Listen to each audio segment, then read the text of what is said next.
밸류업 프로그램이 얼마나 해줄 것이냐, 금투세를 어떻게 해줄 것이냐에 따라서 국내 주식도 매력이 생길 것 같아요. 세입자 스트레스 없고 공실 스트레스 없고 재건축 스트레스 없고 그냥 주식만 사면 꾸준히 배당받고 노후를 준비할 수 있다.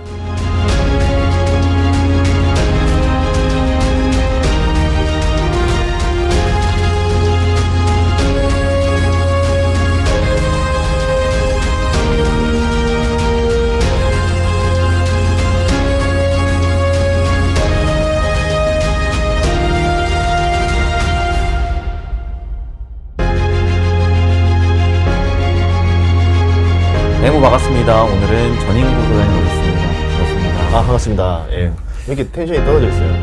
제가요? 남자 게스트라 그런 거 아닙니까? 아, 아닙니다. 아니에요? 네. 제가 네. 원래 이제 약간 낯가리는 성격이 있어서 또 저희 채널 또 처음 나와주셨잖아요. 예. 네. 사실 뭐 저희 개인적으로는 몇 번 받긴 했지만 또 이 공과사는 또 구분하는 입장에서 채널 낯가림을 좀 하고 있는 것 같습니다. 아, 예. 안 가려지게 하도록 하겠습니다. 네, 그래서 저희 채널 처음이시고 사실 뭐 다 아시겠지만 그래도 간단하게 자기소개 부탁드리겠습니다. 네, 안녕하세요. 경제 이야기를 쉽게 풀고 있는 유튜브 전인구 경제연구소 채널에 하고 있는 전인구입니다. 반갑습니다. 예. 텐션 끌어올려보도록 하겠습니다. 배경이 어두워서 그래. 배경이. 아, 그렇죠. 저희 또 옷도 둘 다 어두운 거 입고 그러네요. 있어가지고 옷 색깔도 맞췄네요. 네. 네. 보시는 분들이 좀 음침하게 보실 것 같은데 자막이라도 화려하게 달아주세요. 더맨더 뭐 이런 식으로. 네, 좋습니다. 근데 소장님께서 워낙 다른 채널은 잘 안 나가시잖아요. 안 나간다기보다는 진짜 바빠서 못 나갔어요. 그쵸, 그쵸. 그래서 막 어디는 나가고 또 어디 안 나가면은 또 형평성이 떨어질까봐 작년 말에 모든 채널 안 나가겠다. 예, 진짜 다른 이유가 아닙니다. 그냥 공평하게 하려고 하다가 이제 올해부터는 조금 여유가 생길 것 같아요. 그래서 이제 나갈까 했는데 불러주는 채널이 또 없었어요. 또 안 나간다고 이제 네. 해놓으셨으니까. 사람은 겸손해야 돼요. 너무 공감돼요. 예. 저도 그러더라고요. 아, 그래요? 네, 저도 조금 더 개인 채널 하는 게 너무 빡빡해지니까 네. 죄송하다 이제 좀 이제 거절하다 보니까 어느 순간 난 이제 나갈 때가 된 것 같은데 오히려 안 불러주시고. 아니 진짜 저는 또 지방 살잖아요. 그래서 타 채널 한번 나오려면 그날 하루가 다 비어요. 그러니까 이제 여기 채널에서 뭐 한두 시간 찍으면 왕복하면 8시간이 날아가요. 그럼 제 채널을 오늘 영상 하나 못 찍는 거예요. 그러네요. 그러니까 타격이 너무 크다 보니까 예, 어쩔 수 없는 불가피한 선택을 했었던 거죠. 예. 또 그래도 이렇게 저희 채널 나와주셔서 너무 감사하고 예. 나와주신 만큼 제가 또 한번 쏙쏙 뽑아보도록 하겠습니다. 알겠습니다. 네. 또 시기가 시기인 만큼 예. 이제 또 하반기를 이제 진입하는 상황에 많은 분들께서 소장님께서 갖고 계신 하반기 좀 증시 전망이라든지 좀 주도주라든지 이런 것들 많이 궁금하실 것 같은데 오늘 이 자리를 빌어서 한번 여러 가지 좀 여쭤보도록 하겠습니다. 네. 일단은 좀 단도직입적으로 하반기 증시는 좀 어떻게 바라보고 계신지 좀 궁금하거든요. 1년 반 동안 잘 달렸어요. 한국 증시도 그렇고 미국 증시도 그렇고 실적을 바탕으로 3개월마다 계속 점프업을 해줬는데 이제 축구로 치면요. 그냥 팀이 잘해서가 아니라 그냥 에이스들이 활약을 잘해서 뭐 예를 들어 손흥민 선수, 이강인 선수가 골을 많이 넣어서 그냥 경기가 잘 풀린 케이스 그냥 딱 그 상태로만 보고 있어요. 그러니까 AI라든가 반도체 관련 주들이 날라다녔기 때문에 증시가 올랐다. 미국도 보면은 빅테크 중심으로 지수를 다 끌어올렸지 나머지 섹터들이 올린 영향은 별로 없거든요. 그렇죠, 그렇죠. 근데 우리가 착시 효과를 보는 거죠. 모든 게 지금 좋은 것처럼. 그래서 이제 제일 우려되는 거는 그 주도주라는 것들이 힘이 좀 빠질 때가 언젠가는 오는데 그때 누가 주도주가 다시 돼서 커버를 띄워줄 거냐. 예를 들어 뭐 손흥민 선수랑 이강인 선수가 잘 뛴다 쳐봐요. 그러면 이 선수들이 언젠가 부진이 오고 슬럼프가 올 때 대체 선발로 나와서 띄워줘야 되는 선수가 있는데 그 선수가 안 보이면 팀 성적이 뚝 떨어지겠죠. 그렇죠. 예, 그거에 대한 좀 우려가 있습니다. 그래서 뭐 코스피도 3,000을 이 분위기대로라면 넘을 것 같은데 이제 이 분위기가 어떻게 보면은 진짜 우리의 실적을 바탕으로 올라간 케이스인 건지 아니면 이제 엔비디아발 AI나 반도체로 인해서 좀 어떤 뽕을 맞은 상태로 올라간 건지 이제 그것 좀 구분해 봐야 되지 않을까. 그리고 8월쯤 되면은 보통 실적 발표가 많이 나와요. 그래서 증시의 변곡기가 2월, 5월, 8월, 11월 이 4번 있거든요. 그 엔비디아 실적 발표가 하필 또 8.15에 납니다. 예, 그날 딱 났을 때 정말 우리 기대보다 또 좋은 컨센서스를 한 번 더 보여주면은 3개월 더 연장하겠죠. 11월 대선이랑 맞물리면서 이때 어떻게 되나 보자 이렇게 되는 거고 그게 아니면은 먼저 기울겠죠. 예, 그래서 지금은 뭐라 해야 될까 장기적으로 막 롱런보다는 단기적으로 좀 더 짧게 끊어가야 되는 타이밍이 아닌가 이렇게 보고 있어요. 아 그렇군요. 그러니까 사실 많은 분들께서 그런 이제 말씀해 주셨던 착시 효과 이 부분에 많이 힘들어 하실 수도 있을 것 같거든요. 사실 AI 반도체와 같은 시장의 주도주를 잡고 계신다면은 아 정말 시장이 그렇게까지 또 좋은 건 아닌데 계좌는 또 오히려 좋고 예. 이럴 수도 있겠지만 반대로 그런 에이스 군들을 내가 잡고 있지 않는다면은 굉장히 또 힘들 수 있는 상황인 거잖아요. 그쵸. 예, 그래서 벌어지는 게 뭐냐면 제가 이제 제일 비슷했을 때가 한 2007년도 이랬던 것 같아요. 그때 어땠었냐면 주도주만 올라가요. 그쵸. 해운, 조선, 뭐 건설, 뭐 증권 이런 딱 그 특수 종목들만 수급이 쫙 쏠려서 올라가고 나머지는 아예 오르지가 않으니까 포모가 옵니다. 근데 포모가 오다 보면 끝에 어떤 일이 벌어지냐면 그 주도주가 가장 비쌀 때 사요. 2007년에 뭐 모르신 분도 많겠지만 포스코가 70만 원이었거든요. 77만 원인가? 그리고서 근데 그때 이제 상투 잡는 거죠 한마디로. 근데 이게 결국 심리라는 게 포모가 와버리면 이상한 행동을 하더라고요. 그쵸. 예, 그래서 투자 전략을 잘 세워야 될 것 같아요. 그러니까 이때 제일 좋은 거는 내가 주도주를 잡고 있으면 다행인 거고 안 잡고 있다 하더라면은 그거와 맞먹는 그래도 어느 정도 수익률을 낼 수 있는 주식을 들고 있어야지 안 내고 있는 주식을 들었을 때 그때가 더 위험하더라. 저는 그렇게 보고 있어요. 그러면 단기적으로 일단은 뭐 좀 길게 봤을 때 지금의 주도주가 언젠간 또 꺾일 텐데 예. 그 시점이 뭐 워낙 미국 증시를 이끌고 있는 엔비디아의 실적 발표 때 뭔가 그 변곡점이 좀 생길 수도 있을 것 같은데 그쵸. 8월쯤이 변곡점이 제일 나오는 시기죠. 예. 근데 예.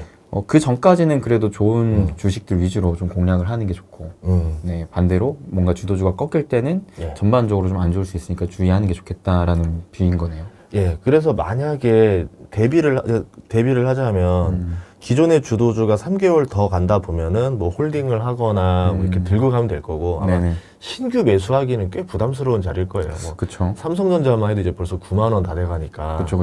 우리 전고점이 10만 원에서 10,000원 남았거든요. 그러니까 이제 고민하는 거죠. 10,000원 먹자고 내가 사야 돼 말아야 돼 이런 고민이 되는 타이밍이라 그럴 것 같은데 보통 증시에서는 이런 경우가 많아요. 사람들이 전고점을 계산해서 삼성전자 10만 원까지 갈 거냐 안 갈 거냐 뭐 이렇게 본단 말이에요. 외국인 매수세를 봤을 때는 그냥 한 방에 뚫어버릴 수도 있어요. 10만 원을 순식간에 돌파해서 막 12만 원, 14만 원 가버리면 이제 다 놓친 거죠. 그러면 이제 이 사람들이 그 가격에 삽니다, 다시. 11만 원에. 그래서 차라리 주도주다 싶으면 살 건 빨리 사고 안 살 거면 아예 안 사는 전략을 쓰셔야 된다. 예, 저는 이제는 좀 선택의 구간에 온 것 같아요. 그리고 미국에 있는 좀 빅테크들은 그걸 다 떠나서 그렇게 하기에도 조금 부담스러운 가격은 아닐까라고 이제 보고 있어요. 예. 진짜 최근에 보면 삼성전자 외국인들이 엄청 사더라고요. 예. 이게 뭐 특별한 이유가 있는 걸까요? 파생놀이죠. 어떻게 보면. 그러니까 기본적으로 실제로 이제 반도체 가격, 디램 가격이 올라가는 구간이기 때문에 나쁘진 않아요. 이 반도체 사이클이 보통 3년 반 정도 주기 되거든요. 네네네. 그래서 저번 사이클 정점에서 다시 이제 주가 정점을 잡으면 올해 말입니다.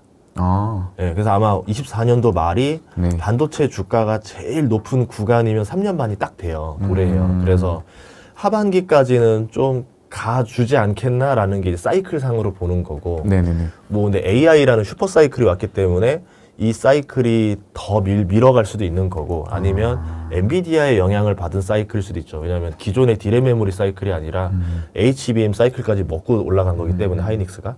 그래서 만약 엔비디아가 먼저 무너지면은 그 사이클이 앞당겨서 종료될 수도 있겠죠. 네. 그래서 그냥 대략적으로 6개월에서 이제 플러스 마이너스 3개월 정도 잡아놓고 뭐 좀 염두를 해두고 투자하면 낫지 않을까. 왜냐하면 그거 모르면 이러거든요. 양봉 뜨고 나서 대량 음봉 떴어요.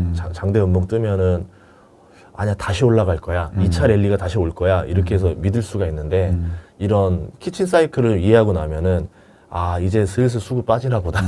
예, 그리고 본인도 어느 정도 손절 라인 잡고 나올 수도 있겠죠. 그리고 두 번째는 삼성전자로 페이크를 쓰는 경우가 되게 많아요. 저번에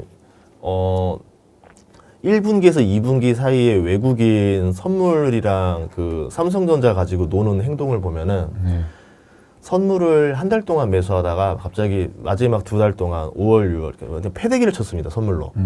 선물로 패대기를 치면서 삼성전자를 막 대량으로 팔죠. 그러면 지수는 내려가요. 그렇죠, 그렇죠. 그러면서 프로그램 매물을 더 악성 매물을 토해내게 해서 삼성전자 주가를 더 많이 내립니다. 그러면서 하이닉스는 사요. 이 이상현상인 거죠. 하이닉스는 좋은 거고 삼성전자는 나쁜 거다. HBM 때문에 이미 가격이 어느 정도 벌어진 상태에서 여기서 더 베팅을 걸었다. 좀 뭐가 안 맞았거든요. 그래서 딱 봤을 때 6월 선물 만기 끝나고 나면은 삼성전자를 저가에 매수하고 선물도 매수 포지션으로 돌릴 수 있다라고 이제 판단을 했었었고 아마 제 거 영상 보면 하나 있었을 거예요. 네. 그래서 그리고 나서 딱 벌어진 행동이 순식간에 선물을 순매수로 돌변하고 삼성전자를 막 사들여요. 네. 그래서 73,000원 찍고 갑자기 그때 선물 만기 때가 73,000원이었는데 하루 전날부터 미친 듯이 사들이더라고요. 그게 지금 거의 한 달 된 거예요. 그러면 삼성전자 주가 지금 20% 넘게 뛰어 올리고 보시면 하이닉스 같은 경우는 삼성전자만큼 순매수세가 안 나와요. 그러니까 뭔가 좀 패턴이 바뀐 거죠. 그러면 외국인 전략이 아마 좀 더 봐야 되겠지만 9월 만기에 선물 상방 포지션을 걸어놓고 나서 파생으로 먹기 위해서 삼성전자를 올리는 걸 수도 있겠구나. 이 두 가지로 외국인 전략을 보고 들어가야 될 것 같아요. 그렇다라고 봤을 때 단기적으로 그러면은 지금 외국인들이 삼성전자를 사고 있다라는 것도 예. 하나의 힌트로 볼 수 있는 거네요. 그렇죠. 외국인들이 생각하는 이제 타임은 9월까지 보는 걸 수도 있고 일반적으로 그냥 롱으로 더 때려가지고 12월까지 볼 수도 있는 거죠. 12월이 보통 아까 말했던 반도체 주가 정점을 찍었던 때긴 하니까 그렇죠. 그렇게 볼 수도 있겠죠. 그래서 어쨌든 지금 7월 초 관점에서는 긍정적이긴 합니다. 아직 뭐 이러든 저러든 삼성전자한테는 다 나쁜 건 아니니까.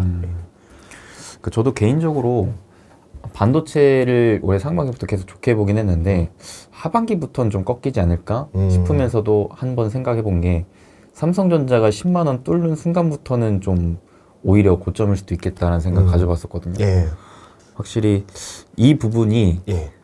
대중은 되게 환호할진 몰라도 시장은 오히려 거꾸로 갈 수도 있는 또 트리거가 될 수 있지 않을까. 삼성전자 때 그때 벌어졌던 일이 진짜 저한테 저기 지인들 중에서 주식 전화를 잘 안 해요. 그런데 난생 처음 주식하는 분이 네네네. 갑자기 1억치 삼성전자 주식 사겠다고. 1억어치. 예, 97,000원인가 했을 거예요, 삼성전자.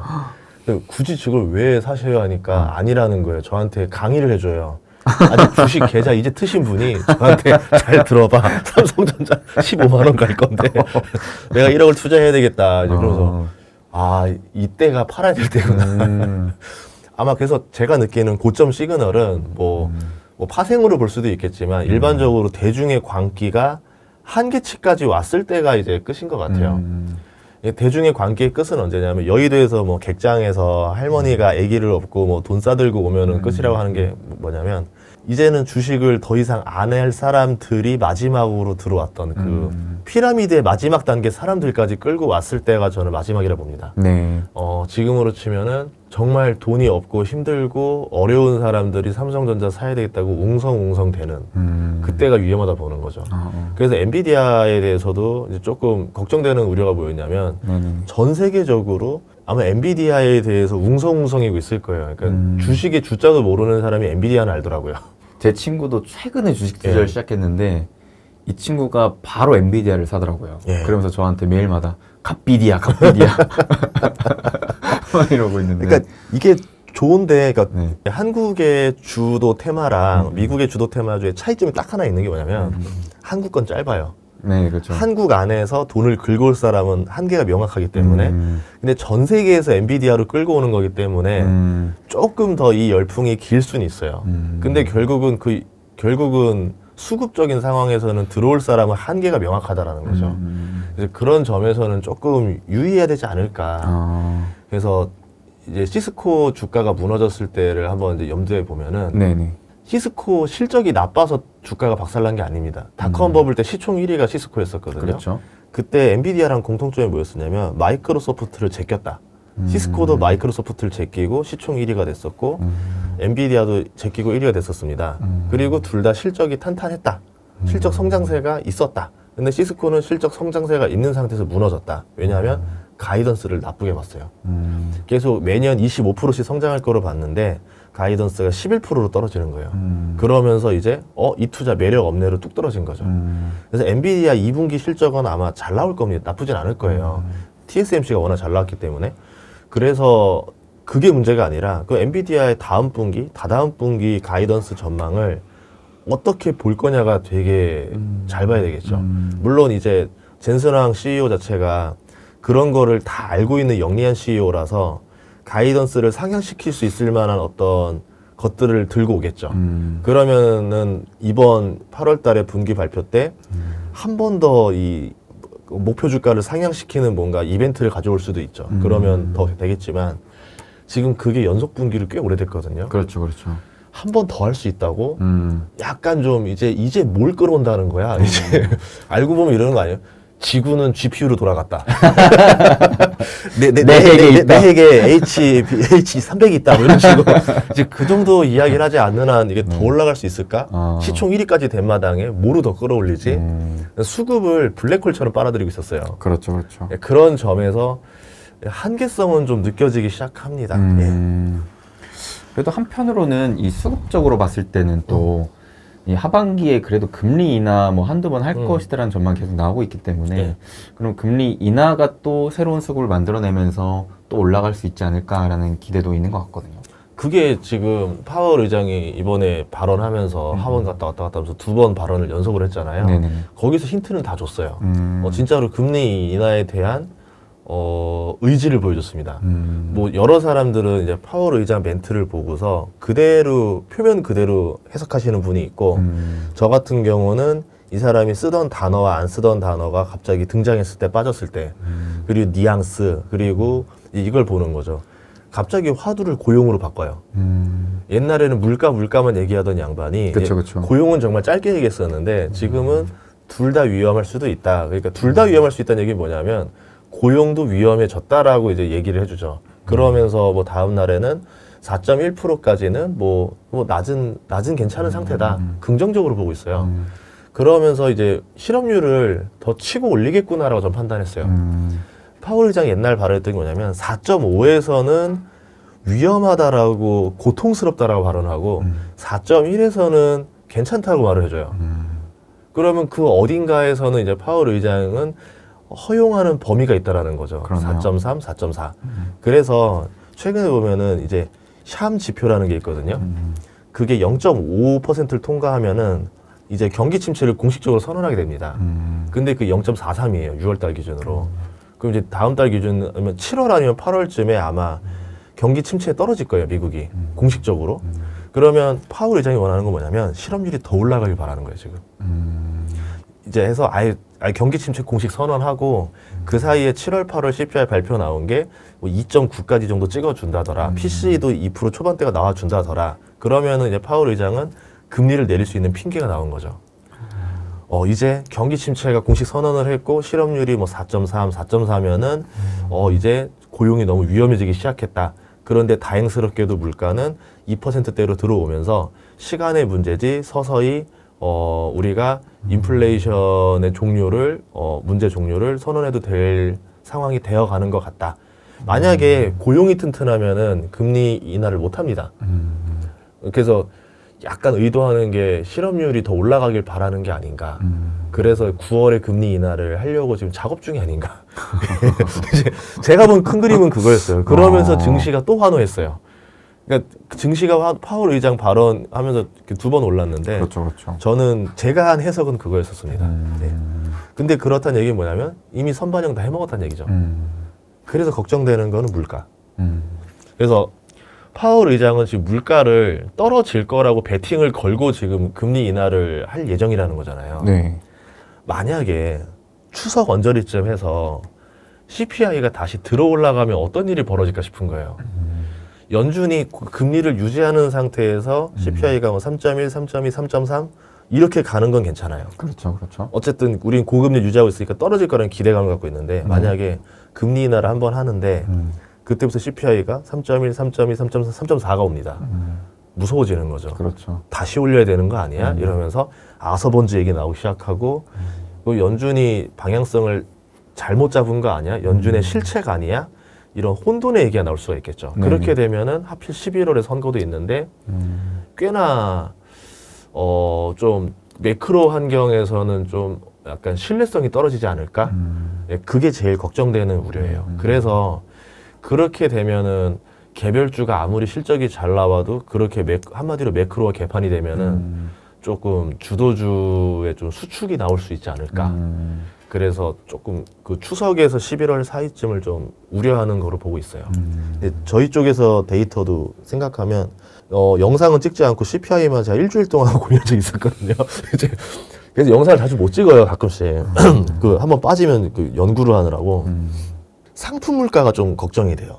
두 가지인데 근원 CPI를 많이 좀 결정하는 주택 가격은 몇 달 이내로 한 6개월 뒤나 뭐 3달 이후 언저리쯤에 뚝 떨어질 거예요, 아마. 그럴 가능성이 높아요. 그래서 파월이 그걸 보고 베팅을 들어가는 거예요, 지금. 그러면서 우리가 금리 인하를 선제적으로 했는데 10월이나 11월에 근원 CPI 뚝 떨어지는 거 봤지? 내 말이 맞았지? 하고 파월이 영웅이 되겠죠. 네네네. 그럼 영웅이 된 파월을 트럼프가 된다 한들 자를 수가 없겠죠. 그러니까 본인의 어떤 정치적 입지까지 다 계산한 베팅은 9월 금리 인하라 보는 거죠. 그건데 문제는 상품 물가가 1년 전부터 거의 다 없어졌어요. 상품 뭐 예를 들어 뭐 에너지 뭐 이런 뭐 제품, 식품 이런 걸로 보면 0입니다. 0 아예. 아예 CPI 요소에 반영이 안 됐었어요. 그래서 근원이 더 높고 전체 헤드라인이 낮았었던 거거든요. 근데 얘가 다시 올라갈 기미가 좀 있어요. 유가라던가 에너지라던가 운송비라던가 그리고 곡물 가격은 안 올랐는데 식료품, 가공식품 가격은 올리고 있습니다. 계속. 그러면은 이게 얘가 다시 뜨기 시작하면은 아직 주택 가격이라던가 서비스가 안 빠진 상태에서 얘가 붙기 시작하면 CPI가 3.4, 3.5도 볼 수 있겠죠. 하반기에. 그렇죠. 그럼 골 때리는 거죠. 그래서 얘가 먼저 오는 사태가 터질 거냐 아니면은 근원이 먼저 무너져 주면서 이거와 맞물려 가지고 CPI가 전체적으로 하락세인 것처럼 보이게 만들 거냐. 그러니까 파월이 어떻게 보면 진짜 대선에 맞춘 9월에서 11월 사이에 도박을 걸지 않겠는가. 이런 예상을 하고 있습니다. 확실히 이 큰 그림을 좀 잘 그리시는 것 같아요. 소설이죠, 소설. 그 막 그 안에 숨어 있는 것들을 막 캐치해가지고 이거를 막 이렇게 딱 하나의 포장지로 탁 이제 구성하는 거를 되게 잘하시는 것 같아요. 저희 채널 게스트에는 범죄 심리학자도 조종해 맞아요, 맞아요. 그래서 음모론 이런 거 그죠? 이제 저 사람이 왜 저럴까? 그러니까 정치 공학까지 다 계산을 해야 되는 거예요. 그래서 어떤 사람이 생뚱적인 발언을 할 때는 네네네. 무언가 이권이 걸려 있거나 배우가 있더라고요. 그래서 파월이 뭔가 약간 정치적인 성향으로 좀 바뀌었다라는 느낌이 들었어요. 올해 확실히 결정적으로 내렸죠. 파월은 아마 정치적인 스탠스를 취할 것이다. 거기에 이제 거의 고정값을 두고 이제 연준의 행동을 보면은 이제 이렇게 베팅하지 않겠는가라고 좀 가상의 시나리오를 세워봤습니다. 네.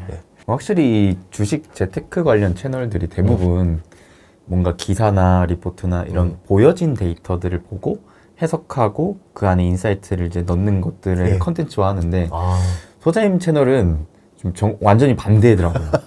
보이지 않는 것들을 캐내고 이런 것들을 이제 구조를 짜가지고 인사이트를 이제 정립을 하는 걸 보면서 그런 걸 또 좋아하시는 분들이 또 많아서. 왜냐하면 그게 어떻게 보면 좋은 신호가 아닌 게 시장에 대한 불신인 거잖아요. 또 그럴 수도 있겠네요. 시장에 나온 지표 그대로 파월이 말한 지표 그대로 뉴스의 그대로를 믿으면 좋겠지만 이미 수많은 분들이 그거에 당했었고 손해를 봤었기 때문에 믿지 않으려고 이제 하는 거고 저조차도 많이 주식으로 우리 퇴학당하신 분들이 많아요. 선배님들 중에. 바이오주로 저희 선배님 중에 3분의 1이 퇴학당했어요. 자퇴가 아니라 퇴학인 거죠? 퇴학당한 거죠. 이제 그쵸. 이제 끝난 거죠. 이제 그런 것들을 많이 보면서 이 뉴스 믿을 거 못 된다. 기업 공시 믿을 거 못 된다. 이제 매크로도 뉴스 그대로 믿으면 안 된다라는 거를 깨달으면서 저만의 생각을 이제 해보려고 하는 거죠. 그러니까 그러다 보면은 이게 맞을 때도 있고 실제로 그냥 보여지는 뉴스가 맞을 때도 있는데 어쨌든 항상 뭔가 플랜 B를 생각하고 있는 게 투자자로서는 나은 환경일 수도 있겠다라고 생각을 하고 있어요. 예. 그렇군요. 또 소장님이랑 이제 환율 관련 얘기 좀 네. 하고 싶은데 네. 최근에 이 환율 움직임도 심상치가 않더라고요. 그렇죠. 보면은 원달러 환율은 또 계속 높아지는데 또 엔화는 계속 또 떨어지고 있고 예.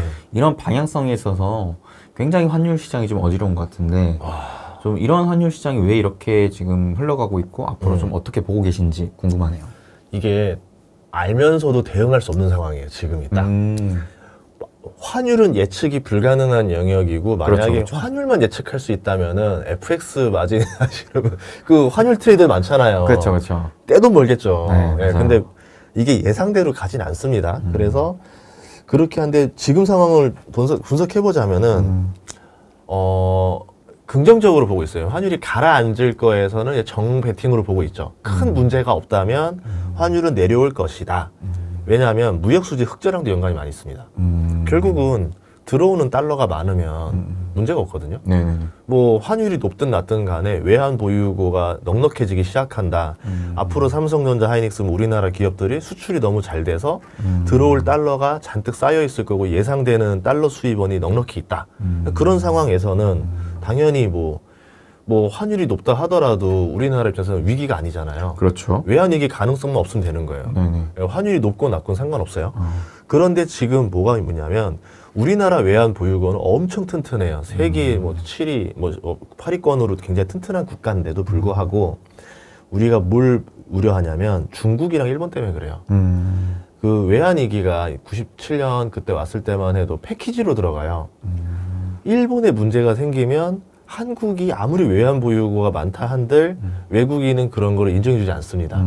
일본이 무너졌어.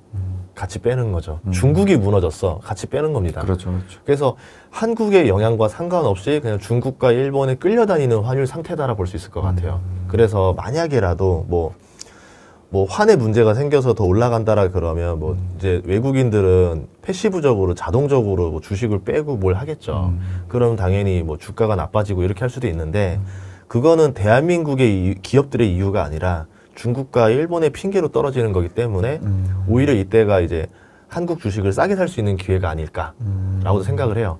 뭐 이제 투자를 전문적으로 하는 월가나 기관 입장에서는 어떤 상황이 발생하면 기계적으로 손절 잡고 그냥 빠져나와야 되는 상황이 있거든요. 근데 개인 투자자는 그 리스크를 내가 다 감당하면 되는 상황이 나올 수도 있으니까 그렇게 보시면 될 것 같고 우려가 이제 엔화 때문에 그래요. 그렇죠. 일본이 금리 인상을 할 것 같아요. 그러니까 뭐 아직까지 데이터 상으로는 그럴 수도 있겠죠. 이게 이제 그래야 뭐 한 번, 뭐 잘해야 두 번 되지 않을까요가 이제 기본적인 데이터고 또 하나는 일본이 국채가 그렇게 많은데 금리 올리면 어떻게 되려고 그러겠느냐. 그러면 가지고 있는 국채 손실이 어마어마한데 그러면 그게 더 타격이 클 거라서 못할 것이다. 네네네. 두 가지 의견이 있어요. 근데 이게 또 앞단에서 뭐가 있냐면은 연준의 금리 인하랑 또 연관이 있어요. 그렇죠, 그렇죠. 연준이 금리 인하를 못했을 경우에 일본은 금리 인상을 하는 수밖에 없어요. 뭐 지금 보니까 일본이 연기금 자금을 운용 방식을 바꿔서 10% 정도만이라도 엔화를 스스로 매수하게 해가지고 자체로 버텨보겠다 뭐 이런 얘기도 나오고 있는데 네네네. 근원적인 해결법은 일본의 금리 인상이 제일 좋습니다. 근데 지금 일본 그 GDP 1분기 확정난 거 보시면 마이너스 2.9가 떴어요. 연율로. 경기가 완전히 박살났어요. 그러니까 인플레가 심해지고 인플레라는 게 7월 달에 인플레가 심각해졌습니다라고 하면은 뭐 8월 달에 금리 인상한다 해서 잡히는 게 아니라 이미 얘는 뚝배기처럼 끌어오르는 거예요. 그럼 금리도 계속 올려야지만 가능해져요. 근데 제가 생각하는 우려는 그 우려예요. 일본이 뭐 인플레라던가 경기 침체라던가 뭐 무역 적자가 심각해지기 시작하고 이제는 어쩔 수 없이 일본 은행이 금리 인상을 해야 되는데 한 번이면 될 줄 알았는데 두 번 해야 되고 세 번 해야 되고 이러면서 뭐 일본 기준금리가 1.0이 된다. 4번 올리면 그 정도 나오겠죠. 그렇게 되면은 이게 아시아에 쇼크를 올 수도 있겠죠. 그러면 이제 일본과 미국 간의 기준금리 격차가 좁혀지면서 엔화는 절상이 되는데 문제는 엔캐리로 빨아들이는 돈이 다시 회수가 되겠죠. 미국 10년물 금리가 4.5고 일본 채권물 금리가 1.5 정도 지금 여유 났으니까 한 3 정도 됐단 말이에요. 네네네. 얘네들이 마진 날 때가 3.5예요. 그럼 지금 간신히 지금 딱 마진이 날똥말똥이라는 거죠. 그런 상태에서 만약에 미국의 채권 금리가 다시 올라가고 일본이 뭐 이런 상황이 된다 그러면은 어려워질 수 있을 것 같아요. 그럼 이제 엔캐리를 회수를 하는데 우리나라는 IMF 때 한번 당해봤기 때문에 이걸 어떻게 해서든 뭐 막아내고 외환보유고를 준비를 하겠지만 안 해봤던 나라들이 있을 거 아니에요. 그쵸, 그쵸. 베트남이라던가 중국 같은 경우는 변동 환율도 아니고 그냥 고시하는 대로 하는 반고정 환율인데 여기는 조금 리스크에 노출될 수도 있지 않을까. 예, 그러면서 이제 뭐 아시안 외환위기 이렇게 터지면은 아시아 전반적으로 환율이 팡 치솟아 버릴 수도 있겠죠. 예, 그런 우려가 하나 있습니다. 예, 그거 빼고는 우리나라 기업들이 삼성전자나 지금 반도체 사이클이 상승기로 돌아왔기 때문에 무역수지 흑자로 환율을 떨어뜨려줄 요소들이 많이 있다라고 보고 있어요. 그래서 지금 상승과 나쁜 요소 두 개가 다 공존하고 있다. 그래서 베팅을 걸 수 없는 상황이다. 예, 이렇게 봅니다. 사실 또 미국의 금리 인하 이 기대감이 증시에는 붙고 있는데 예. 반대로 이 환율 시장에는 또 그렇게 붙고 있지는 않는다라는 생각이 또 들거든요. 예. 그런 부분들이 이게 다 복합적으로 작용을 하면서 네. 확실히 환율 시장은 좀 어지러운 것 같다. 그래서 만약에 환율이 떨어진다 그러면 어디에 투자를 해야 되느냐. 아마 지금은 강달러의 영향이 좀 큰 것 같아요. 그렇죠, 그렇죠. 결국은 강달러 때문에 환율이 세진 영향이 크거든요. 그럼 이 강달러가 풀려나가야 돼요. 약달러로 전환이 돼야 되는데 그때는 우리나라 환율이 다시 좋아질 수가 있어요. 그렇죠. 그러면 무엇에 투자를 해야 될 거냐. 환율 투자해봤자 얼마나 먹겠어요, 일반인들이. 근데 저는 그거보다 그럴 때는 차라리 이제 금이라던가 뭐 이제 뭐라 해야 될까 원자재라던가 아니면은 뭐 비트코인이라던가 이런 좀 약달러의 수혜를 볼 수 있는 게 더 돈을 많이 벌 수 있지 않을까라고 보고 있죠. 한국 주식은 빠져 있네요. 아, 한국 주식도 괜찮죠. 예. 한국 주식도 이렇게 되면 이제 아시아 쪽으로 돈이 들어오는데 문제는 신흥국의 뭔가 좀 성장 스탠스를 보여준 상태에서 빠져야 될 것 같아요. 근데 얘네들은 그런 거 상관없이 그냥 강달러, 약달러 하면서 직관적으로 움직이는 애들인 그렇죠. 거고 네네. 한국 증시는 그러면서도 불구하고 주도주가 돈을 더 잘 벌 걸 보여줄 수 있을 때 예, 두 가지가 맞물려야 되지 않을까.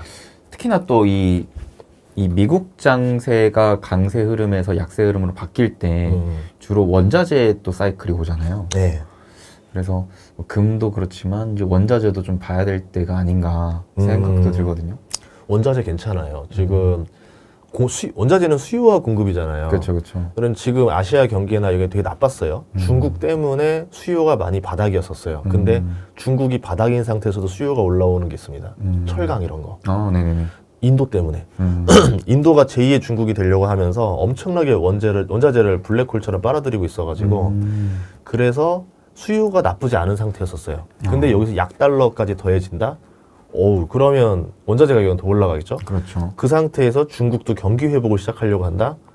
그러면 원자재 가격은 더 떨어질 가능성보다는 올라갈 가능성이 높겠죠. 여기다가 미국이 대규모로 인프라 공사를 오랫동안 해야 된다? 그럼 인도만큼의 원자재 블랙홀이 되는 거거든요.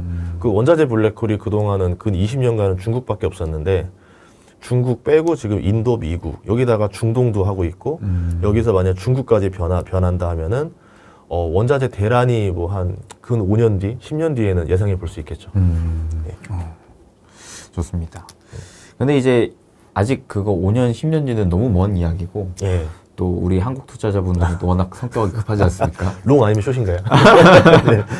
그래서 당장에는 이제 약달러 흐름이 안 나온 상황이고 강달러 흐름이 유지되고 있는 상황이기 때문에 많은 분들께서 특히나 더 한국 주식보다는 미국 주식 선호 심리가 유난히 최근 들어 더 강해지고 있는 것 같거든요. 뭐 금투세 이슈도 있거니와 점점 이제 해외로 자산을 좀 유출하는 이제 흐름이 더 많아지는 것 같은데 이러한 현상에 있어서는 좀 어떻게 생각하세요? 다행스럽게도 또 이렇게 많이 언론에서도 얘기하고 유튜브에서도 그런 얘기를 하면서 국가에서도 되게 불안감을 느낄 것 같아요. 저 해외로 빠져나가는 이유가 뭐냐면 해외 주식이 오르니까. 그쵸. 단순하죠. 그럼 국내 주식 주가도 올리면 돼요. 그리고 또 하나가 뭐냐면 해외 주식은 배당금이라든가 이런 배당 성장의 모습을 잘 보여줍니다. 그럼 대한민국은 지금 어떤 상황이냐면 부동산이라는 주력 자산이 붕괴가 됐어요. 안 오르고 재미가 없어졌어요. 그러면 이제 부동산을 빼고 투자하려고 보니까 할 수 있는 게 이제 국내 주식인 거죠. 그렇죠. 근데 꼭 국내 주식만 할 필요가 없고 해외 주식과 국내 주식으로 어디에 투자해야 될 것인가, 포트폴리오를 어떻게 나눌 것인가에 대한 고민이 시작됐습니다. 만약에 국내 주식이 괜찮다라고 하면 예를 들어서 뭐 금투세가 뭐 폐지가 된다. 그렇게 되면은 국내 주식도 나쁘지 않은 상황인 거예요. 장기 투자처로. 그리고 뭐 배당에 대해서도 세율이 지금은 배당을 많이 받아서 도움될 게 하나도 없어요. 소득세로 이게 2천만 원 넘으면 금융투자 소득세로 걸리기 때문에 종합과세에 걸려요. 45%? 49%까지 찍힐 거예요. 그러면 배당 받아서 이득이 없거든요. 요거를 좀 개선해 준다던가 그렇게 하면은 월세처럼 돌릴 수도 있겠죠. 그래서 밸류업 프로그램이 얼마나 해줄 것이냐, 금투세를 어떻게 해줄 것이냐에 따라서 국내 주식도 매력이 생길 것 같아요. 그럼 국내 주식에서 먼저 매력 붙는 게 가치주들, 뭐 지주사들, 이제 배당이 우상향할 수 있는 꾸준한 주식들, 여기들이 이제 월세 받지 말고 그냥 배당주 사시면 됩니다. 세입자 스트레스 없고 공실 스트레스 없고 재건축 스트레스 없고 뭐 없이 그냥 주식만 사면 꾸준히 배당받고 노후를 준비할 수 있다. 이제 이런 문화가 10년, 20년 계속 갈 수 있지 않을까. 그러면 우리나라도 이제 퇴직연금 문화가 지금은 뭐 ETF 이렇게 투자할 수 있는 형태에서 직접 주식을 굴릴 수 있게 변경을 해줄 거고, 실제로 지금 퇴직연금으로 들어오는 자산이 엄청 빠르게 늘고 있어요. 그게 크게 늘어나기 시작하면서 이제 트렌드가 붙겠죠. 노후는 주식으로 해결하는 거다. 이제 그런 것들이 좀 쌓이고 나면은 뭐 미국 주식도 괜찮겠지만 국내 주식도 나쁘지 않겠다라고 보고 있습니다. 장기적인 전망이에요. 그래서 제도가 해결하지 않으면 안 된다. 네, 이렇게 보고 있습니다. 처음에 이제 올해 사실 정부에서 밸류업 프로그램 정책을 이제 내세웠을 때, 물론 이제 뭐 총선 앞두고 좀 정치적인 이슈도 있었겠지만 이런 움직임이 나온다라는 것 자체가 정말 이제 장기적으로 봤을 때 우리나라 이런 퇴직연금 제도 뭐 변화부터 해서 확실히 안정적인 주식 투자의 방향성, 이런 운용이 나올 수도 있겠구나라는 기대감을 좀 가졌거든요. 예. 또 한편으로는 이 정부의 움직임이 나오기 이전의 흐름의 그 기업들의 움직임을 보니까 이미 2022년 말부터 생각보다 자사주 매입 및 소각의 움직임을 하는 기업들이 많아지고 있더라고요. 그러니까 맞아요. 정부가 움직이기 전에 이미 기업들이 움직이기 시작했다. 네. 그러니까 이게 지금 맞물리고 있는데, 제가 하나 안 쉬운 거는 아직 이제 투자자들의 인식이 한국 주식에 대한 인지도가 많이 낮다. 오히려 기관이나 외국인들이 매수를 해줄 거예요. 그래서 주가가 올라가고 나면은 그때 또 뛰어들겠죠, 개인들이. 그러면 그 좋은 주식들, 밸류업에 수혜보는 주식들을 또 비싸게 사겠죠. 그리고 나서 이 주가들이 또 떨어지고 나면은 내 이럴 줄 알았다. 이러면서 이제 또 나라 탓하고. 이제 그러니까 결국 국민들도 같이 깨어 있어야 돼요. 그러니까 좋은 큰 흐름이 갈 것 같고 아직 안 올랐다, 상승 초기다 그러면은 같이 타야 되는데 꼭 그걸 비싸게 사요. 안 그랬으면 좋겠어요. 저는 이게 될 거라고 보는 게 손해보는 사람이 없는 구조예요. 맞아요, 맞아요. 우선 국가도 손해볼 게 없습니다. 국민들도 손해볼 게 없어요. 그리고 이거를 해주는 금융권이 손해볼 게 없어요. 만약에 밸류업이 잘 되면 아까 말한 대로 이제 배당이나 이런 게 늘어나면서 이제 배당주 문화가 더 확대가 돼요. 그런 말씀한 대로 이제 퇴직연금으로 안 팔고 계속 죽을 때까지 홀딩하는 주택연금 같은 형태로 바뀔 겁니다. 안 그래도 우리나라 이제 부동산 지금 부채도 심하고 허그가 떠안고 뭐 PF 문제도 지금 있고 뭐 주택연금도 제 생각에는 이제 오래 못 갈 거란 말이죠. 그것도 폐지해야 될 것 같은데, 그렇게 됐을 때 국민들이 노후를 대책 마련할 수 있는 마련을 해줘야 되는 상황이죠.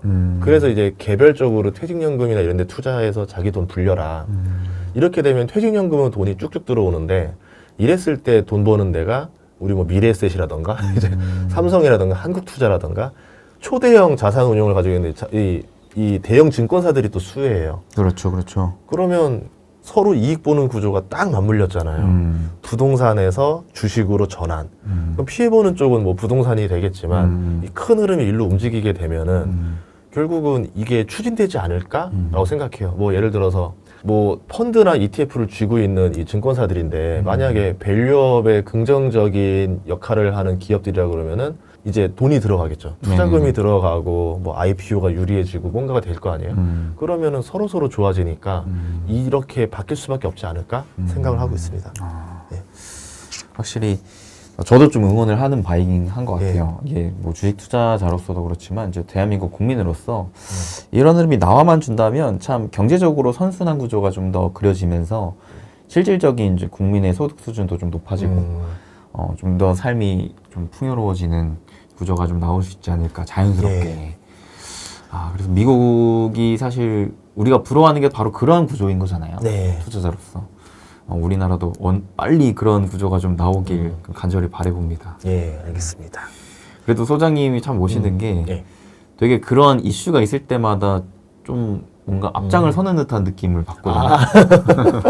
되게 그게 쉽지 않은 건데 그런 자리에 참석하거나 아니면 개인 유튜브에서도 올리거나 이런 게 쉽지 않은 건데 그걸 하시는 게 참 리스펙합니다. 그게 그냥 저는 다 그렇게 하는 건 줄 알았어요. 그러니까 다른 소식을 못 듣고 있다가 저는 선택을 했네. 그러니까 이런 거죠. 남들은 어떻게 하는 거야? 눈치 보고 움직이는 스타일이 아니라 뭐 다 그렇게 하지 않을까 해서 먼저 움직였어요. 근데 아무도 안 했네. 이제 급 당황하는 거죠. 나 이쪽으로 갈 거라 생각하고 먼저 갔는데 뒤를 돌아보니까 아무도 네, 그랬더니 갑자기 이제 금감원에서 잠깐 나와봐라. 토론회 좀 나와서 앉아봐라. 이렇게 되니까 아무도 안 했나 했더니 그래서 어느 날 제가 앞에 앉아 있더라고요. 거기에. 그래도 후회하지 않으시죠? 후회 안 하죠. 그러니까 애초에 그런 게 있어요. 제가 사업도 하고 뭐 투자도 하지만 참 재밌는 격언 중에 하나가 돈을 포기하면 만사가 편해집니다. 근데 포기 못 하잖아요, 돈을. 그게 문제가 되는 거예요. 그러니까 항상 모든 갈림길에서 계산기를 엎어버리면 현명한 답이 나올 때가 많아요. 네, 이제 그 욕심을 이제 그 계산기를 내가 쥐고 있으려다 보니까 결정에 장애가 올 때가 있거든요. 그렇죠. 저는 그래서 결정 장애가 올 때는 그럼 내가 이익을 포기하면은 이 결정이 쉬워지는 판단인가를 생각해 봐요. 쉬워지더라고요. 그러면 계산기 엎어버리는 거죠. 네. 멋있습니다. 사실 그게 남의 일일 때는 야, 이 계산기 엎어 뭐해 이렇게 할 수 있는데 내 일인데 내 일에 있어서 그 계산기를 엎는다라는 게 참 쉬운 일이 아닌데도 엎으신다는 게 대단한 일인 것 같습니다. 네, 그래서 이제 항상 저희 아내한테 열심히 일해라. 사표 내지 마라. 너가 우리 집 가장이다. 내가 엎은 만큼 옆에서 열심히 해라. 네, 계산기를 엎으려면 저도 뭐 믿어야 될 구석이 있잖아요. 그렇죠. 네, 그래서 좋습니다. 더불어 사는 삶. 네, 그리고 제가 소장님께 여쭤보고 싶은 게 하반기 그러면 주도주는 좀 뭐가 될 것인지에 대한 생각 어떻게 가지시는지.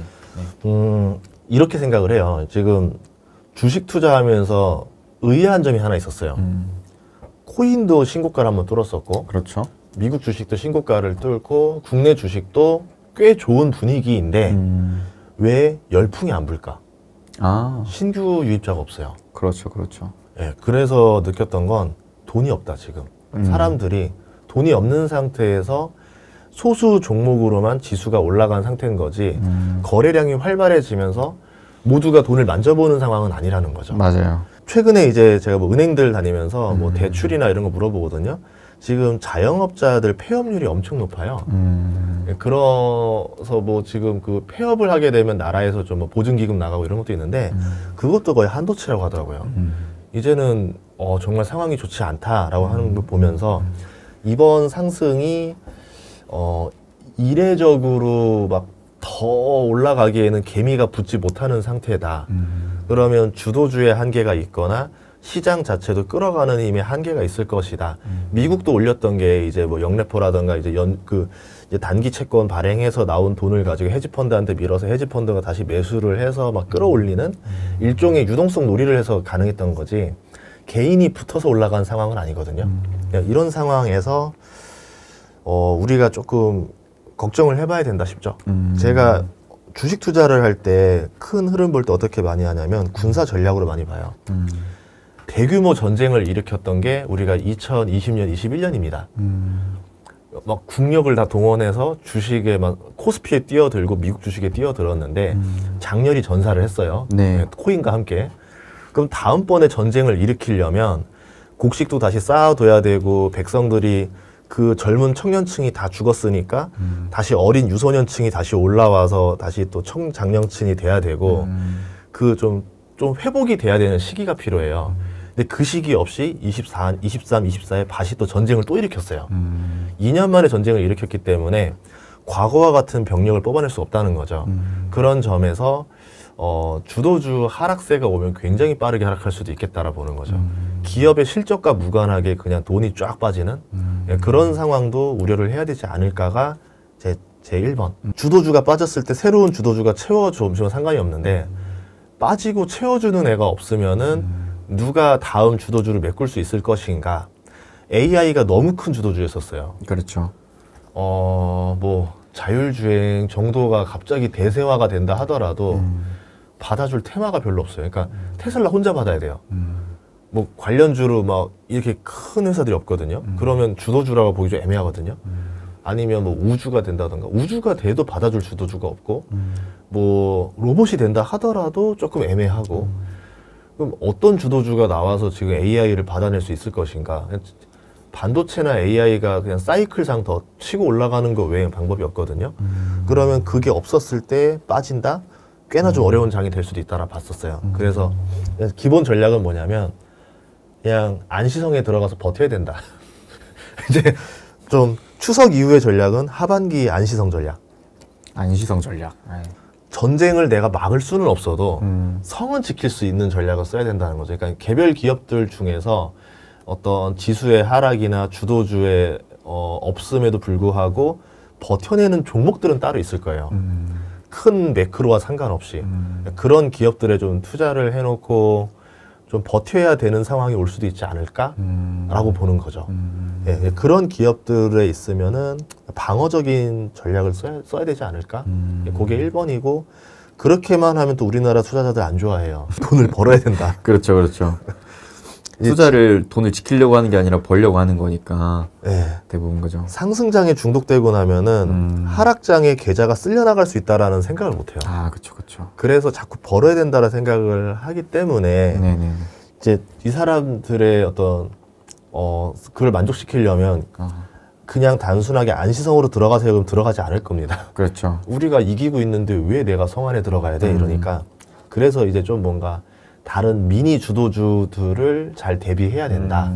그래서 주력 병력은 좀 튼튼한 종목들 위주로 좀 가둬놓고 특공대 같은 걸 좀 만들어놔서 좀 로또를 노릴 수 있는 대박주들을 조금씩 포진해 둬서 마음의 기대감을 가지고 있어야 된다. 예를 들어서 로또를 5,000원씩 저는 꾸준히 사요. 네. 이게 20년째 그냥 사고 있어요. 다른 이유가 아니라 그 5,000원을 가짐으로 인해서 제가 다른 대박에 대한 꿈을 안 가져도 돼요. 이제 그런 거예요. 안 그러면 미래가 없잖아요. 5,000원은 솔직히 확률은 제로지만 그래도 들고 있기 때문에 혹시라도 모를 가능성이 있어. 그러니까 투자는 안전하게 하고 이제 하이 리스크는 여기다 다 걸면 돼. 이렇게 이제 좀 배합을 맞춰야 되는데 그 주식도 약간 그런 배합이 필요하지 않을까라고 보는 거죠. 뭐 지금 당장 적자가 좀 있고 하지만 조만간 뭐 좋은 결과가 나오면 대박 소식을 줄 수 있는 그런 주식들을 조금 묻어두는 것도 나쁘지 않겠다. 그렇게 포트폴리오 짜면 어떨까 생각하고 있습니다. 그러면은 이 대박주를 뭘로 보고 계신지도 궁금한데요. 침체된 상황에서는 돈이 가는 게 채권, 현금, 뭐 경기 이제 뭐 필수 소비재 이런 거밖에 없잖아요. 아니면 그쵸? 배당주 네네네. 4개잖아요. 근데 이 4개는 다 그냥 주력 종목에 해당되는 것들일 거고 로또를 노릴 게 뭐냐면 경기 침체와 상관없이 개별 호재로 돌아가는 것들이 있어요. 바이오 같은 경우는 그렇죠. 그냥 신약 개발 타이밍이라던가 뭐 삼성 결과가 나오는 타이밍이라던가 이런 것들이죠. 거의 뭐 완전 하이리스크 하이리턴인데 개인적으로 생각하는 거는 이미 주가가 오를 대로 오른 뭐 이런 제약주 말고 오르지 않은 애들 중에서 찾아보면 좋을 것 같아요. 이제 아니면 상승한 지 뭐 조금밖에 안 된 거, 뭐 바이오에서 한 30% 오른 건 오른 것도 아니거든요. 이제 하루면 오를 수 있는 거라서. 그렇죠, 그렇죠. 한번 오르면 10배고 뭐 이런 거니까. 그래서 아직 그 차트상 움직이지 않았는데 살짝 오른 거 정도를 찾는 게 낫지 않을까? 신약 개발 같은 경우는 개인적으로 국내 신약 개발은 별로 안 좋아해요. 왜냐하면 이거는 그냥 이렇게 생각하시면 될 것 같아요. 예를 들어서 3상을 통과하게 되면 떼돈을 법니다. 예를 들어서 이 야구 선수가 고등학교 선수인데 165kg를 던져요. 그러면 제가 이 선수를 프로고 다니는데 미리 3년 전부터 돈을 주고 사와서 그냥 고등학교 다니지 마, 졸업 그냥 와 해가지고 뭐 천문학적인 계약 연봉을 주고 쥐고 있어야 되겠죠. 이게 이제 하는 말은 국내 기업이 단독으로 3상 인상에 뛰어드는 거고, 그게 아니라 그런 경우가 아니면 메이저리거가 얘 괜찮은 것 같은데 라고 하면 이러겠죠. 예를 들어서 뭐 어떤 국내 구단이 얘 우리가 픽해놓은 애야, 너 못 데려가, 하려면 우리한테 이적료 좀 주고 가. 이제 이런 게 있겠죠. 근데 메이저 리그 가서도 성공될 것 같으니까 메이저의 연봉은 뭐 1000억 단위고, 그 1000억이 뭐 100억 단위잖아요. 국내 연봉은 잘해야 10억 단위란 말이에요. 그렇죠. 그러면 여기로 팔아서 둘 다 이득을 버는 구조를 가져가자라고 하겠죠. 그래서 글로벌 3상으로 들어가는 것들, 그러니까 좀 빅파마들이 하는 3상으로 보는 투자하는 게 더 매력적일 것이다. 이게 저는 이제 1번. 그래서 요렇게 이제 하는 투자다라 보시면 될 것 같고, 뭐 국내에서도 요렇게 가는 케이스가 이제 몇 개 있을 수도 있고, 아니면 그냥 해외에서 빅파마에 투자하는 방법도 있을 것 같아요. 아니면 또 하나는 뭐냐면 AI가 등장했어요. 네네. AI가 뭐 지금 생성형 AI로 해서 광고에만 되게 효과가 있다라고 보고 있는데, 신약 개발에 굉장히 효과적입니다. 속도를 굉장히 빠르게 올려주거든요. 그럼 AI를 가지고 신약 개발을 했을 때 우리가 생각하는 속도보다 빠르게 더 많이 무언가들이 나올 시기가 도래했죠. 올해 보여주지 않더라도 한 내년, 내후년부터는 3개 정도 신약 개발해야 될 회사가 10개, 15개를 할 수 있는 상황이 되지 않을까. 그렇게 되면은 신약 개발을 해야 되는 양이 늘어나겠죠. 신약 개발 소부장이 될 수도 있을 거예요. 오히려 거꾸로 찾아보시면 되게 많이 있어요. 작은 회사들 중에서 신약 개발에 반드시 써야 되는 필수 물질들이 있는데, 이제 과거에는 중국 거를 많이 이제 땡겨서 썼는데, 하필 또 미중 분쟁이 벌어지면서 IRA처럼 이제 이게 생물보안법이 등장하기 시작하면은 중국 거에서 공급이 차단되면서 국내라던가 미국 거라던가 이걸 또 공급받아 써야 되는 상황이 나올 수도 있어요. 뭐 요런 형태로 잡아보면 케이스 바이 케이스겠지만 기업을 잘 고르면은 하락장이 오든 말든 나는 수혜주를 얻을 수도 있겠죠. 네. 작년 같은 경우도 큰 하락장, 뭐 코스피는 하락장이었었겠지만 2차 전지는 IRA로 수혜를 얻어서 홀로 올랐었잖아요. 그렇죠, 그렇죠. 이제 그런 전략을 써야 되지 않을까 생각을 합니다. 야, 점점 투자 난이도가 좀 어려워지고 있다라는 생각이 들고, 그쵸. 예. 네, 확실히 이제 처음에 이제 뭐 코인이나 미국 주식이나 국내 주식이나 특히나 국내 주식 같은 경우에도 코스피 지수가 오르는데도 불구하고 거래량 거래 대금은 안 늘더라고요. 네, 이런 흐름을 봤을 때 확실히 시장에 돈이 그렇게 많진 않구나 라는 것을 좀 느끼게 되는 것 같아서 이 주도주가 꺾일 때를 우리는 확실히 좀 조심해야겠다. 동시에 그냥 마냥 뭐 가지고 지키고만 있을 또 건 아니니까 네. 그 와중에 공격을 하자면은 이런 또 숨은 좀 대박주들을 한번 찾아보는 것도 필요하겠다는 생각이 드네요. 네, 그래서 그냥 초보자라면은 그냥 쉬는 것도 괜찮다라 봐요. 아, 그쵸, 그쵸. 어차피 또 하반기쯤 되면 밸류업이 더 이제 강화되고 뭐 배당주도 좀 더 수급이 올 수 있으니까 그냥 그런 무난한 주식 사서 버텨라. 이제 지주사들이 제일 발등에 불똥 떨어진 거거든요. 뭐 밸류업을 그렇죠. 해서 상속도 좀 수혜를 받아야 되니까 뭐 그렇게 들어가는 전략이 있을 거고, 제일 걱정되는 건 하반기에 주도주 떨어지고 나면 국내 증시는 그냥 우리말로 이제 우리 잡주 전성시대가 열릴 것 같아요. 아, 근데 이거는 정말 뭐 초보자가 뛰어들어서는 안 되는 시장인데 거기로 뛰어들 것 같아서 조금 우려가 돼요. 그래서 차라리 그럴 거 바에야 차라리 그냥 좀 그래도 확률 높은 거 좀 가지고 들고 있고 버티는 형태로 갔으면 좋겠다. 네, 상승에 뒤따라가지 좀 마라라고 말씀드리고 싶어요. 확실히 개별주 장세가 개인들이 미치는 장세잖아요. 이게 특히나 초보분들이 참 이거를 우려하셔야 될 게 요즘에는 또 SNS나 이런 커뮤니티장이 워낙 잘 돼 있어서 뭐 텔레그램이나 뭐 또 카톡방에 진짜 엉터리로 올린 기사 하나만 띄워도 네. 주가 그냥 올라버리잖아요. 그거 너무 답답해요. 그러니까 그 친구들 요새는 리딩방이 정말 영리한 게 세력들이랑 연관돼 있어요. 세력이 도매고 네네네. 이제 도매고 리딩방도 1차, 2차가 있는 것 같아요. 이제 이 세력이 있고 이제 도매 시장, 소매 시장이 있어요. 야. 도매 리딩방 애들이 또 알려줘요. 그럼 소매 리딩방 애들이 이걸 받아서 또 알려줘요. 그럼 결국은 작전 세력이 해먹기 위해서 판을 되게 키우는데 말씀하신 대로 텔레그램이나 이런 걸로 단기간에 순식간에 퍼집니다. 그러니까요. 순식간에 오르고 순식간에 떨어져요. 맞아요. 그런데 그 피해자들이 문제는 뭐냐면 자기가 피해를 봤다 생각을 못해요. 저 사람이 알려주는 대로 진짜로 올랐었네? 이게 문제가 되는 거죠. 이것도 모르는 사람 많아요. 그 리딩방을 완전히 신뢰하는 이유가 뭐냐면 리딩방이 아침 밤이라든 전날 밤이나 아침 7시쯤에 종목을 찍어줍니다. 그러면 아침 9시 되자마자 상한가 갈 확률이 굉장히 높아요. 저도 만약 시킨다면 저 100%를 할 수 있어요. 저도. 뭐냐면 전날 시간에 상한가에서 상한가 갔던 종목들 리스트 해가지고 그 중에서 몇 개 뽑아서 주면은 기가 막히거든요. 그렇죠, 이 사람 그렇죠. 찍어주는 대로 9시부터 상한가니까. 근데 그런 거를 알고 있는 개미가 없잖아요. 초보자들은. 맞아요. 그러니까 맨날 속는 거예요. 그리고 나서는 이제 큰 돈 걸어라 뭐하라 해서 이번에 작전 세력이 미는 종목을 대규모로 투자하게 해주고 그 사람들 그냥 알려주지도 않습니다. VIP 방으로 들어오라 해가지고 100만 원 내야지 들어온다 하면은 100만 원 냈으니까 본전 심리가 더 강해져서 1억 이상은 투자를 하는 사람들일 거 아니에요. 그 사람들 모아서 2시에 이 종목 사세요라고 한 다음에 자기들 세력 거 던지고 나가겠죠.